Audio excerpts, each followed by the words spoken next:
Facebook বা অন্য কোনো সোশ্যাল মিডিয়া কমিউনিটি বা অন্য কোনো জায়গা থেকে ডলার কিনতে চাচ্ছেন, যেখানে অ্যাড ছিল 115 টাকা করে ডলার। ভাই বিশেষ করেন আমি এখন পর্যন্ত কোনো ব্যক্তিকে দেখিনি স্ক্যামিং এর শিকার না হতে। বেশিরভাগ পার্সনে স্ক্যামিং এর শিকার হচ্ছে, যেখানে ফেসবুকে 100 জন ব্যক্তির থেকে 100 জন স্ক্যামার। তাহলে সঠিক নিয়মে ডলার কোথা থেকে কিনবেন? আপনি চাইলে বাইন্যান্স P2P অপশন ইউজ করতে পারেন। যদি আপনি সঠিক নিয়মে ডলার কিনেন, তাহলে কোনো ব্যক্তি আপনার সাথে স্ক্যাম করার ক্ষমতা নাই। যদি প্রশ্ন করেন যে ভাই কেন, তাহলে আমি বলবো বাইন্যান্সের যে P2P বা মার্চেন্ট অ্যাকাউন্টগুলো আছে, যেগুলো বাইন্যান্স দ্বারা ভেরিফাই, প্রতিটা অ্যাকাউন্ট ভেরিফাই করার জন্য ওদের অ্যাকাউন্টের এগেনস্টে $2000 পর্যন্ত সিকিউরিটি ফি দিতে হয় প্রতিটা ব্যক্তিকে। কেউ যদি আপনার সাথে স্ক্যাম করে আর আপনি যদি আপিল করেন, তাহলে তার অ্যাকাউন্টটাকে লক করে দেওয়া হয় সাময়িক সময়ের জন্য, এবং কি ওই সিকিউরিটি ফি থেকে আপনাকে ডলারটা ব্যাক দিয়ে দেওয়া হয়। তাই ওখানে কেউ স্ক্যাম করার সাহস পায় না যারা বাইন্যান্স কোম্পানির দ্বারা ভেরিফাইড।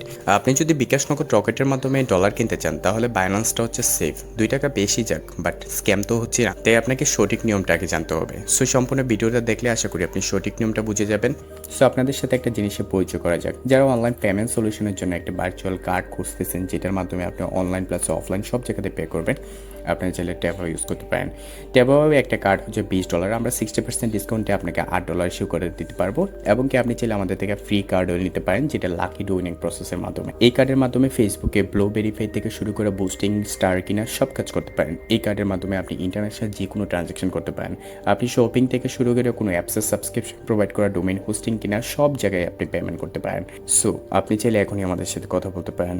কিভাবে ডলার বাই করবেন আমি লাইভলি একটা বাই করে আপনাকে দেখিয়ে দিব। ফার্স্টে আপনি বাইন্যান্স অ্যাপ্লিকেশনটা ওপেন করবেন। বাইন্যান্স অ্যাপ্লিকেশনটা ওপেন করার পর বাম সাইডে একদম উপরে দেখেন 3 লাইন আছে, এটার উপর এটা ক্লিক করবেন। এখান থেকে যদি আপনার এটা লাইট মোড থাকে তাহলে প্রো মোড করে নেবেন। আমার প্রো মোডে আছে। তারপর এখান থেকে P2P অপশনের উপর ক্লিক করবেন। তারপর আপনার যদি এক্সপ্রেসের ভিতরে থাকে তাহলে P2P অপশনটা সিলেক্ট করে এখানে কারেন্সির জায়গায় BDT করে নেবেন। তারপর এখান থেকে যদি একটু খেয়াল করেন, তাহলে অনেকগুলো মানুষ এখানে রয়েছে, বাট আমরা বাইন্যান্স কোম্পানির দ্বারা ভেরিফাইড পার্সনদের থেকে ডলার কিনবো। সেটার জন্য আপনাকে ফার্স্টে এখানে ফিল্টার আইকনে ক্লিক করতে হবে। সবচেয়ে বেশি ইম্পর্টেন্ট হচ্ছে এই ব্যাপারটা যে ভেরিফাইড মার্চেন্ট অ্যাড অনলি। এই অ্যাডটা যদি অফ থাকে মাস্ট বি এটা অন করে দেবেন।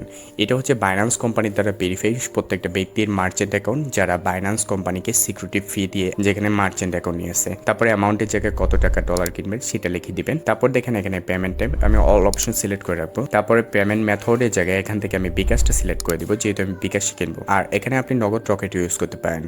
তারপর এখানে কান্ট্রির জায়গায় অল অপশন সিলেক্ট থাকবে। তারপর এখানে কনফার্ম উপর ক্লিক করবেন। তাহলে দেখেন ওই সকল ব্যক্তিগুলোর অ্যাডগুলো শো করতেছে যারা বাইন্যান্স কোম্পানির দ্বারা ভেরিফাইড। ফার্স্টে যেখানে টাকা লেখা আছে এটা হচ্ছে ডলার রেট। এখানে প্রতিটা ডলারের জন্য সে 127.68 টাকা করে নিচ্ছে। তার কাছে ডলার আছে $1009। সে এখান থেকে সেল দিবে এটা। আর ওর কাছে সর্বনিম্ন ডলার কিনতে পারবো 500 টাকা, সর্বোচ্চ 50,000 টাকা পর্যন্ত ডলার কিনতে পারবো। আরেকটা ব্যাপার আপনাকে শিখিয়ে দিই যেটা আপনার কাজে লাগবে। ফার্স্ট কথা হচ্ছে এখান থেকে দেখেন ট্রেড। এখানে ট্রেড মানে বোঝাচ্ছে কয়টা ডলার বাই সেল করেছে কাস্টমারদের সাথে। তো এখানে ও প্রায় 18,000 প্লাস করেছে। সো ওর সাকসেস রেট 100%। তারপর দেখেন এখানে অ্যাভারেজ মানুষ ওকে 98% লাইক দিয়েছে। তারপর নিচে যদি একটু খেয়াল করেন আরও ব্যক্তি আছে যারা 92। আমি আপনাকে রিকমেন্ডেশন দিব 98 ওপরে যারা লাইক আছে তাদের সাথে ট্রানজ্যাকশন করেন। তো এখান থেকে আমি জাস্ট ওনার সাথে ট্রেড করব। তো আর ওনার কাছে বিকাশ নগদ আছে। সো উনি 15 মিনিটের ভিতরে পেমেন্টটা ক্লিয়ার করে দিবে। তারপর এখান থেকে বাই অপশনে ক্লিক করব। তারপর এখান থেকে যদি আপনি বাংলা টাকা কিনতে চান তাহলে বাংলা টাকায় সিলেক্ট। আর যদি বলেন আমি একদম সমপরিমাণ ডলার কিনবো, তাই বাই USDT ক্লিক করে আপনি এটা লিখতে পারেন। তো এখানে যদি আপনি $10 কিনেন তাহলে $10 লিখবেন। তো আমি এখানে $4 কিনে আপনাকে জাস্ট দেখাই দিই কিভাবে কিনবেন। তারপরে এখান থেকে দেখেন এখানে লিমিট লেখা আছে। ও ডলার যদি সেল দেয় তাহলে সর্বনিম্ন $3.91 সেল দিবে, আর সর্বোচ্চ $387 সেল দিবে। এখানে দেখেন ইউপে লেখা আছে। এই ইউপে অপশন মানে হচ্ছে আমি কত টাকা তাকে পে করব। তারপর এখানে যদি একটু খেয়াল করেন পেমেন্ট মেথডের ভিতরে বিকাশ আর নগদ রয়েছে। সো আমি বিকাশ অপশনটাই রাখবো। তারপর এখান থেকে প্লেস অর্ডার উপর ক্লিক করবেন। তারপর দেখেন এখানে জাস্ট আমার অর্ডারের ডিটেলস লেখা যে আমি কত টাকা টোটাল পে করব, তারপর ডলার রেট, তারপর হচ্ছে এখানে কোয়ান্টিটি বা আমার কত ডলার আমি রিসিভ করব ডিটেলস। তো এখান থেকে ফার্স্টে আমি ওর সাথে কথা বলবো। কথা বলার জন্য চ্যাট অপশনে ক্লিক করব, তাহলে আমি ডাইরেক্টলি ওর সাথে কথা বলতে পারবো। তারপর দেখেন ও অটোমেটিক আমাকে একটা মেসেজ দিয়ে রাখছে। তারপর আমি এখানে একটা মেসেজ দিব যে ভাই আসেন কিনা, বাট আপনি দিতে পারেন, দিয়ে এখানে কনফার্ম হতে পারেন সে অ্যাক্টিভেটেড কিনা। তো উপরে যদি খেয়াল করেন তাহলে দেখেন সে অনলাইনে আছে।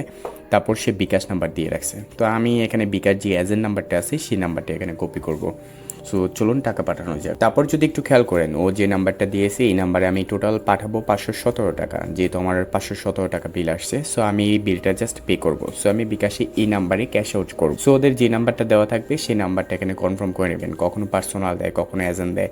বা ওরা আপনাকে কল দিতে চায়, আপনার নাম্বার দিবেন, তারপর কথা বলে আপনাকে ক্লিয়ার করে নেবে। এখানে আরেকটা ব্যাপারে সতর্ক করা যাক, তাদের ভিতরে অনেক ব্যক্তি আছে যারা একটু সতর্ক বা একটু চালাক। তো এই ব্যক্তিগুলো আপনাকে নাম্বার চাইবে, যে বলবে ভাই কল দিবে, বিকাশ পার্সোনাল নাম্বার দিবে, তাকে ক্যাশ ওর 400 প্রতি 1015 টাকা করে আপনাকে দেওয়ার জন্য বলবে। বাট সতর্কবার্তা হচ্ছে এটা, যে উনি যেই নাম্বারে ওনাকে প্রোভাইড করে, তাহলে সেটা যে চ্যাট বক্সও হয়, আর আপনি এটা চেষ্টা করবেন যে চ্যাট বক্সের ভিতরে যে নাম্বারগুলো দেওয়া থাকবে আর এখানে পেমেন্ট নাম্বার যেগুলো দেওয়া থাকবে, এগুলোর বাইরে কোনো লেনদেন করার ট্রাই করবেন না। এখানে যে 3টা নাম্বার দেওয়া থাকবে বা যে বিকাশ নাম্বার দেওয়া থাকবে সেটাই করবেন। আর যদি তারপরেও কোনো রিকোয়েস্ট করে যে ভাই আমাদের একটু প্রবলেম হচ্ছে, সো পার্সোনাল সিমে পাঠান, তাহলে সেটা যে চ্যাট বক্সে ওপেন থাকে, চ্যাট বক্সে যদি ওপেন থাকে তাহলে আপনি এটা মানে জাস্ট আপনার কাছে ডকুমেন্ট থাকবে। বাট আপনাকে সে কল দিয়ে কোনো নাম্বার দেয়, এরকম কোনো নাম্বার করে কখনোই ট্রানজ্যাকশন করবেন না। প্রয়োজনে এখান থেকে ক্যান্সেল অর্ডার বিটে ক্লিক করে আরেকজনের সাথে ট্যাগ করবেন। তারপর দেখেন এখানে যে এজেন্ট নাম্বার দেওয়া আছে, এই এজেন্ট নাম্বারের উপর আপনি টাকা পাঠাবেন। তো আমাকে মনে করেন যে এখানে 517 টাকা আছে, 517 টাকা পাঠাই। যদি আপনি কনফার্ম হন আপনি পার্সোনাল ট্রানজ্যাকশন করবেন, তাহলে টাকা পাঠানোর পূর্বে আপনি একটা কাজ করতে পারেন। এখানে পেমেন্টের ডিটেলসের উপর ক্লিক করে ট্রান্সফার নোটিফাই সেলার এই অপশনটা ক্লিক করে রাখতে পারেন, বা টাকা পাঠানোর উপরও ক্লিক করতে। এটা করার একটা কারণ আছে, আপনি যখন ট্রান্সফার নোটিফাই সেলারে ক্লিক করবেন, তার অ্যাকাউন্টের ভিতরে যে ডলারটা আপনার কিনা, এটা আপনি সাথে সাথে লক হয়ে যাবে। লক বলতে এই টোটাল ডলারটা হোল্ড হয়ে যাবে। আপনি পেমেন্ট ডিটেলস পাঠানোর সাথে সাথে সে আপনাকে পেমেন্টটা ক্লিয়ার করে দিতে হবে, অন্যথায় এই ডলারটা সে উইথড্র করতে পারবে না, কাউকে ট্রান্সফার করতে পারবে না। সো আমি এখান থেকে জাস্ট টাকা পাঠাই দিই। সো আমি টাকা অলরেডি পাঠিয়ে দিয়েছি। তারপর এখান থেকে ট্রান্সফার নোটিফাই সেলার এই অপশনটা ক্লিক করে নেব। যদি একটা ব্যাপার খেয়াল করেন এখানে, যেখানে অর্ডার ক্যান্সেল ইন 12 মিনিট, এই ব্যাপারটা হচ্ছে যে এই অর্ডারটা ক্যান্সেল হয়ে যাবে 12 মিনিটের ভিতরে। আপনি এই ব্যাপারটা খেয়াল রাখবেন, আপনি যখন ট্রানজ্যাকশন করবেন এই 12 মিনিট বা 15 মিনিট যত লেখা থাকবে এত মিনিটের ভিতরে ট্রানজ্যাকশন করার জন্য। তো আমি ওনার সাথে ট্রানজ্যাকশন কমপ্লিট করে ফেলছি। এর আগে টাকা পাঠানোর পর সর্বপ্রথম কাজ হচ্ছে ওর ব্যালেন্সটাকে লক করে দেওয়া, সে যে আপনাকে ডলারটা দিতে বাধ্য হয়। যদি আপনি ডলারটা না দেয় তাহলে আপনি আপিল করতে পারেন। এখন কথা হচ্ছে যে সে ডলার আপনাকে চাইলেও কিন্তু নিজ থেকে দিতে পারবে না, যদি না আপনি ট্রান্সফার নোটিফাই সেলারে ক্লিক করতে পারেন। আপনি টাকা পাঠাইছেন কিন্তু আপনি এই ট্রান্সফার নোটিফাই সেলারে ক্লিক করলেন না, বা বিউ পেমেন্ট ডিটেলসে ক্লিক করার পর এখানে ট্রান্সফার নোটিফাই সেলারে ক্লিক করলেন না, তাহলে আপনি মনে রাখেন সে চাইলেও আপনাকে ডলার দিতে পারবে না। আপনি যখন ট্রান্সফার নোটিফাই সেলার অপশনে ক্লিক করবেন, তাহলে সে তার ব্যালেন্সটা যেটা আপনাকে দেওয়ার কথা সেই ব্যালেন্সটা লক হয়ে যাবে। সে আপনাকে অবশ্যই ডলারটা দিতে হবে। যদি না দেয় তাহলে ওই ব্যালেন্সটা আপনি যদি আপিল করেন, অটোমেটিক ফাইন্যান্স কোম্পানি তার অ্যাকাউন্টটাকে ব্লক করে আপনাকে এই টাকাটা দিয়ে দেবে। তাই অবশ্যই আপনি টাকা পাঠানোর পর এখানে বিউ পেমেন্ট ডিটেলস এটা বিটে ক্লিক করবেন। ক্লিক করার পর ট্রান্সফার নোটিফাই সেলার এই অপশনটা ক্লিক করবেন। অবশ্যই এটা মনে করে ক্লিক করবেন, যদি এটা না ক্লিক করেন তাহলে আপনার ডলারটা পুরো স্ক্যাম হবে। সে নিজেও যদি চায় যে টাকা, সে নিজেও চাইলে এই টাকাটা আপনাকে দিতে পারবে না। সো আপনি এটা ফার্স্টে যেটা করতে হবে, ট্রান্সফার নোটিফাই সেলারে ক্লিক করতে হবে। এখান থেকে বিউ পেমেন্ট ডিটেলস, আমি যেহেতু টাকা পাঠিয়ে দিয়েছি, বিউ পেমেন্ট ডিটেলস, তারপর এখানে ট্রান্সফার নোটিফাই সেলার অপশনে ক্লিক করব। তারপর ওনার সাথে এবার চ্যাট করব। এখন চ্যাট করার জন্য চ্যাট অপশনে ক্লিক করব। তারপর দেখেন আমি যেহেতু টাকা পাঠাইছি ওনাকে, এই টাকা পাঠানোর একটা স্ক্রিনশট আছে, বা বিকাশে যে ট্রানজ্যাকশনটা করছি সেই ট্রানজ্যাকশনের এই স্ক্রিনশট। এখান থেকে জাস্ট প্লাস আইকনে ক্লিক করে ক্যামেরা অপশন সিলেক্ট করে আমি যে টাকাটা পাঠাইছি সেটার একটা স্ক্রিনশট আপনি তুলে দিতে পারেন বা ডাইরেক্টলি পাঠিয়ে দিতে পারেন। তো আমি এখানে একটা স্ক্রিনশট নিয়ে নিলাম, এবং কি এখানে পেমেন্ট করার পর সাথে সাথে আপনি লাস্ট যে নাম্বার থেকে টাকা পাঠাইছেন সেই নাম্বারটা লিখে দেবেন। তো আমার লাস্ট নাম্বার হচ্ছে 37। তো আমি এটা লিখে দিলাম।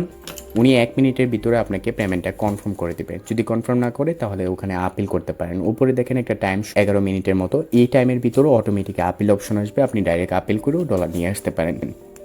যদি সে না দেয় সে আপনাকে ডলার দিতে বাধ্য, কারণ আপনি যখন ট্রান্সফার নোটিফাই সেলারে ক্লিক করবেন তার অ্যাকাউন্টের যে ডলারটা আপনাকে দেওয়ার কথা সে চাইলে ওই ডলারটা উইথড্র নিতে পারবে না, এই টোটাল ডলারটাই হোল্ড হয়ে যাবে। আপনাকে যদি আপিল করেন সাথে সাথে বাইন্যান্স কোম্পানি তার অ্যাকাউন্ট থেকে নিয়ে দিতে পারবে, বা সে আপনাকে ডলারটা দিতে বাধ্য, এক কথা বলতে গেলে যা বলে। সো দেখেন এখান থেকে সে আমাকে অলরেডি ডলারটা রিলিজ করে দিছে। সো আশা করি বুঝতে পারছেন কীভাবে বাইন্যান্স থেকে সঠিক নিয়মে ডলার কিনে। আপনি এখান থেকে 2000, 3000, 5000, 10,000, 20,000 টাকাও ডলার একসাথে কিনতে পারেন। যদি এভাবে কিনেন সে চাইলেও আপনার সাথে স্ক্যাম করতে পারবে না। যদি স্ক্যাম করে তাহলে আপনি আপিল করতে পারেন।